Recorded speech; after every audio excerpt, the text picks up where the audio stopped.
মানুষের মধ্যে একটা নির্বাচনী হাওয়া চলে আসছে। এখন কিছু সংখ্যক দল যারা অতীতে কোনো নির্বাচনেই কোনো ভালো রেজাল্ট করতে পারে নাই, তারা এবারও ধরে নিয়েছে যে নির্বাচন করলে তারা ভালো রেজাল্ট করতে পারবে না। সুতরাং ঘোলা পানিতে মাছ শিকার করার জন্য তারা এই দেশের মধ্যে একটা অরাজকতা সৃষ্টি করছে। এটা খুব দুঃখের ও পরিতাপের বিষয় আর কি। আমরা বিএনপি সবসময় মনে করি যে রাজনীতিতে ইনক্লুসিভ রাজনীতি করতে হবে, সবাইকে নিয়ে রাজনীতি করতে হবে।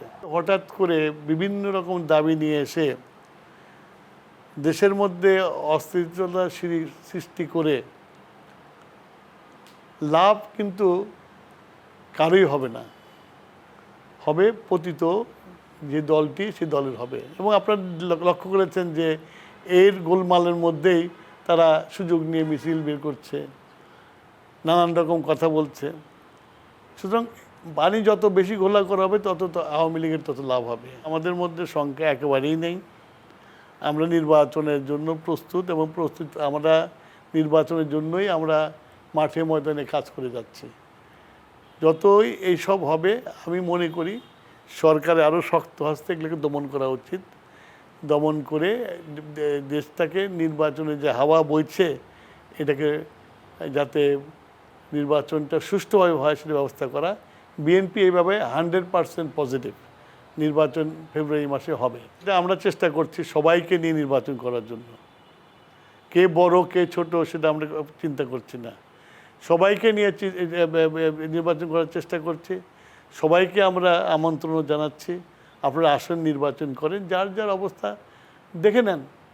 এখানে কন্ডিশন দিয়ে তো লাভ নাই, এখন তো আওয়ামী লীগ নাই, যেটা আছে ইন্টিম গভর্নমেন্ট। সব নির্বাচনে আসেন, নিজেদের যে জনপ্রিয়তা পরীক্ষা করে নির্বাচন করেন। সেই জন্য আমরা প্রচেষ্টা চালাচ্ছি, সবার সাথে কথা বলছি। এখন ডিপেন্ড করে যে কেউ যদি নেগেটিভই থাকে তাকে তো পজিটিভ করা কঠিন। তবে এই দেশে নির্বাচন হবে, নির্বাচন ছাড়া কোনো গতি নেই। নির্বাচন না হলে এই দেশে যে ভয়াবহ অবস্থা হবে এটা কারোর জন্য মঙ্গলকর হবে না। যেসব ঘটনা ঘটছে সেই ঘটনা কিন্তু বাংলাদেশের ইতিহাসে আমরা কোনোদিনও দেখিনি। আমাদেরও তো বয়স অনেক হয়ে গেছে। এই যে রাজবাড়ির ঘটনা, এটা তো আমরা কোনোদিনও দেখিনি, কল্পনাও করতে পারি না আমরা। এটা সেটা হচ্ছে, সেটা একমাত্র কারণ হচ্ছিল বাংলাদেশকে অস্থিতিশীল করা, বাংলাদেশ যেন গণতন্ত্রের পথে না হাঁটতে পারে সেটা করা।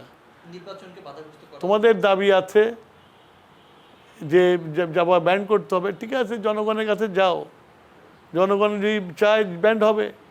কিন্তু জাপার অফিসে যে আগুন দেওয়া এটা খুব খারাপ আলামত, এটা খুব খারাপ আলামত।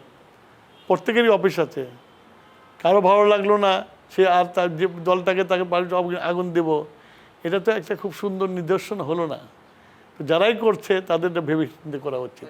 এখন আওয়ামী লীগ অন্যায় করেছে, হত্যা করেছে, সেই জন্য কোর্ট থেকে আওয়ামী লীগকে রাজনীতি সাময়িকভাবে না করার আদেশ দিয়েছে, ঠিক আছে। কিন্তু এখন 1 বছর পরে আবার এই দল ব্যান করতে হবে, ওই দল ব্যান করতে হবে, এটার অর্থই হচ্ছিল দেশের মধ্যে একটা অস্থিতিশীল তৈরি করা এবং যাতে নির্বাচনটা সুষ্ঠুভাবে না হতে পারে সেটার ব্যবস্থা করা।